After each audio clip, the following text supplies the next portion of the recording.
Hi, welcome back on Do It Yourself channel. Today I'm going to show you how to change the date and time in your Oppo A16.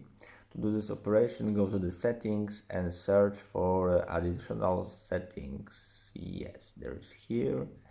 And there is option date and time. There you can change the 24 hours format for the 12.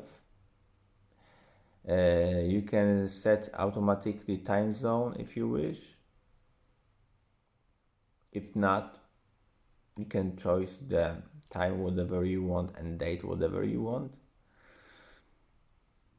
And if you want to have your date and time on home screen, just enable it. And if you travel a lot and you want to get a dual clock, just configure it here. And you can set your other residence to get dual clock and set time and the two space on the world. And that's it. I hope the video is helpful for you. If yes, you can leave like, leave comment and leave subscribe, and see you by next video. Hey!